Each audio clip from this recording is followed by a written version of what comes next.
sa pagbabago. Sawa na ang bayan ko sa magnanakaw na trapo.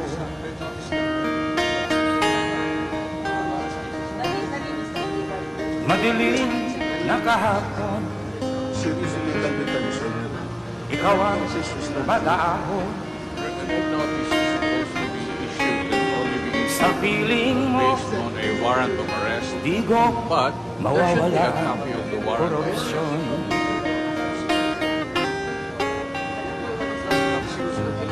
Tayo na Pilipinas, tayo na magbago.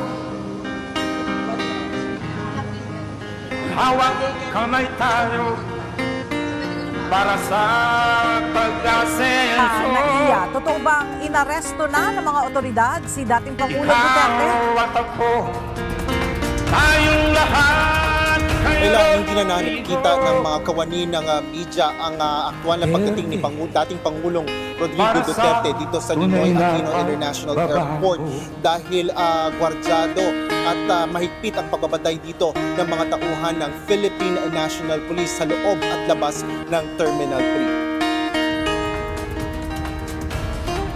Bandang alas 9:30 nang lumapag ng NAIA ang eroplanong sinakyan ni former President Duterte at mga kasama nito mula sa Hong Kong. Ngunit maaga pa lang ay nagtipon-tipon na rin sa terminal ang mga kawani ng PNP, kabilang ang CIDG, Department of Justice at Bureau of Immigration. Kinumpirma ni Senador Bongo na kasama sa flight ni Duterte ang anak at apo nito at si dating Executive Secretary Salvador Medjaldia.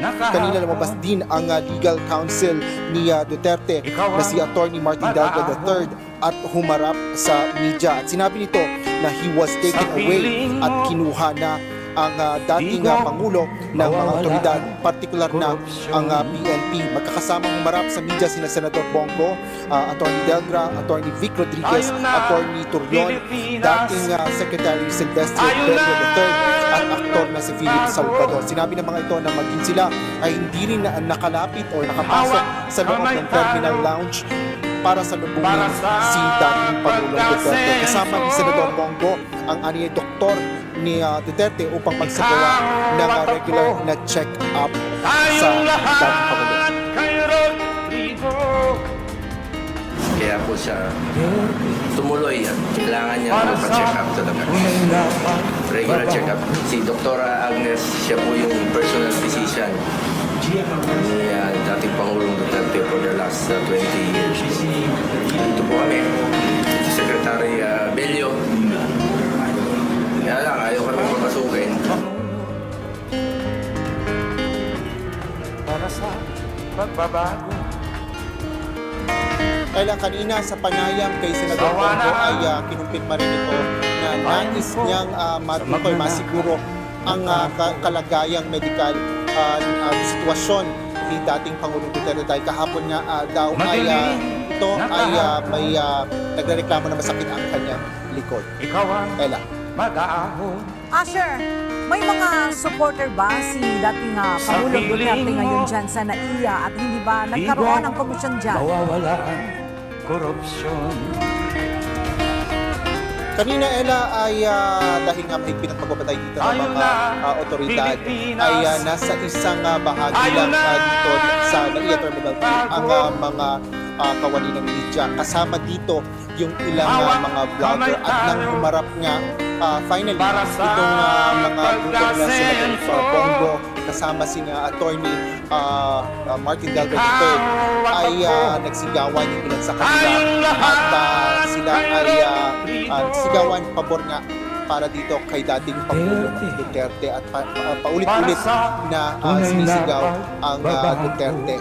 At yung mga media dito nahihirapan kanina, Ella, dahil nga sa dami nga ng mga nagpunta dito din ng mga vlogger, bukod doon sa mga mamamahayag, mga opisyal na mamamahayag, at gwardyado rin yan na mahigpit na pagagwardya ng mga kawani ng Philippine National Police.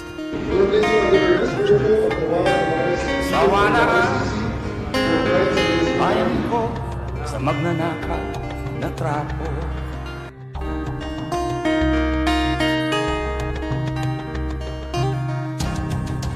ikaw ang Pangulo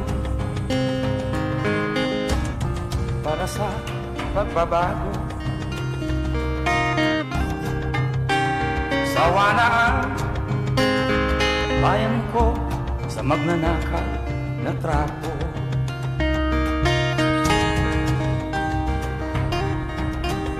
Madilim na kahapon, ikaw ang mag-aahon. Sa piling mo, di ko mawawala ang korupsyon.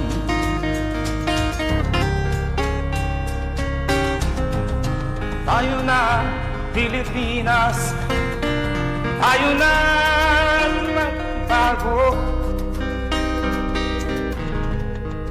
Hawak kamay Show to me tayo now para the sa legal basis for pag-asenso. my being here for detention and the basis of detention. Ikaw at ako, So, what is tayong the law lahat kay and what is the crime Rodrigo that I committed? Duterte para sa tunay na pagbabago.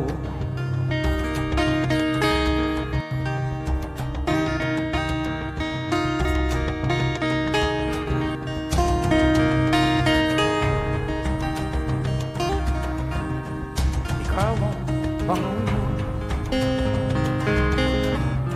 para sa pagbabago. Sawa na You ang just have to kill me. bayan ko Kung sa di ako magnanakaw papayag, na trapo. kakampi ka dyan sa mga puti. Madilim na kahapon, ikaw ang mag-aahon. Sa piling mo, di ko mawawala ang korupsyon.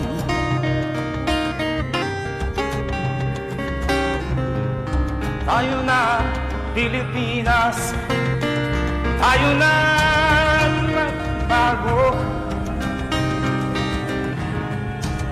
Hawak kamay tayo para sa pag-asenso. Ikaw at ako, tayong lahat kay Rodrigo Duterte para sa tunay na pagbabago. I will not be anticipating any action in the near future. But it may come. Ikaw ang Pangulo para sa pagbabago. Sawa na ang bayan ko sa magnanakaw na trapo. Detention and the basis for detention. Madilim So, na kahapon, what is the law and what is the ikaw crime ang mag-aahon. that I committed?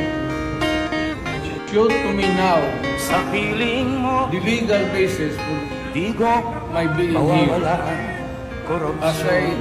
apparently I was brought here not of my own belief. Tayo na If somebody Pilipinas, else says, tayo na kung hindi ibang tao, ikaw magbago. siguro, because this is your structure. So you have to Hawak answer now kamay tayo for the para sa pag-asenso. deprivation of liberty. Ikaw at ako, tayong lahat kay Rodrigo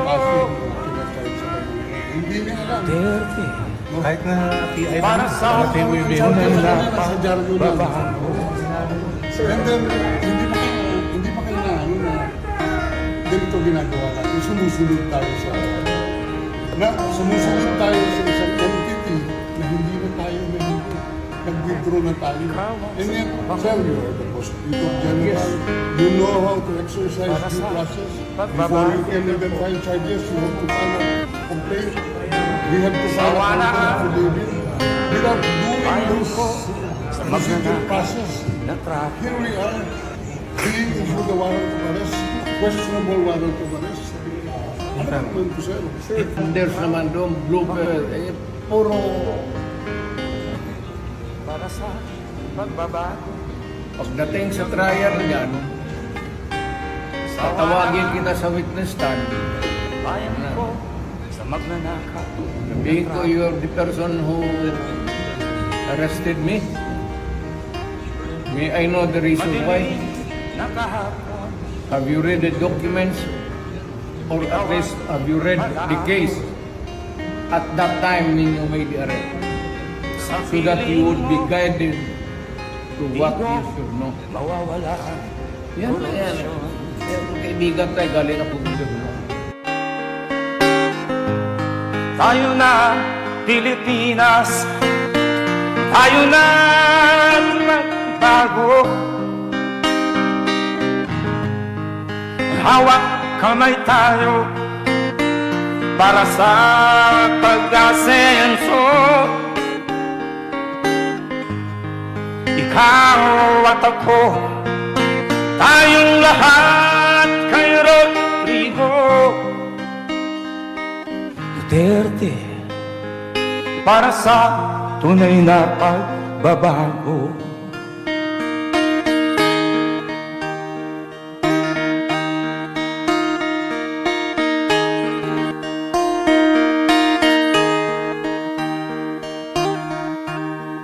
Ikaw ang Pangulo para sa pagbabago. Sawa na ang bayan ko sa magnanakaw na trapo.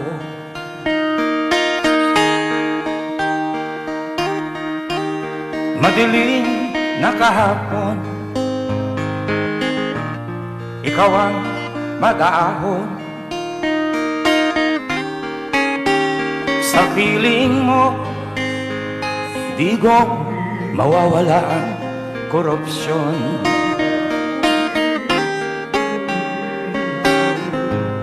Tayo na, Pilipinas. Tayo na magbago. Hawak kamay tayo para sa pag-asenso. Ikaw at ako, tayong lahat kay Rodrigo Duterte, para sa tunay na pagbabago.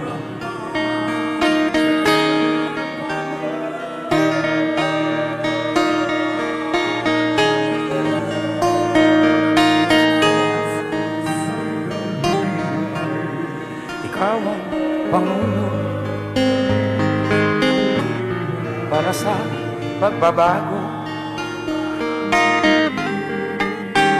Sawa na ang bayan ko sa magnanakaw na trapo.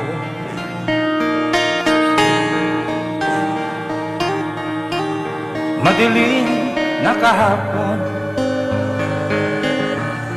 ikaw ang mag-aahon. Sa piling mo, di ko mawawala ang korupsyon.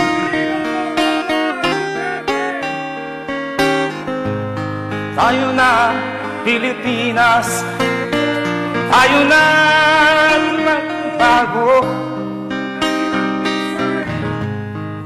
Hawak kamay tayo para sa pag-asenso. Ikaw at ako, tayong lahat kay Rodrigo Duterte, para sa tunay na pagbabago.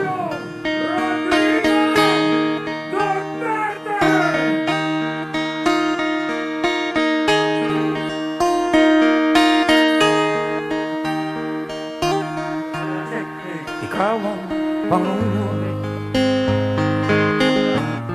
para sa pagbabago. Kasi lang po, sa sambayang Sawa na ang bayan ko sa magnanakaw na trapo.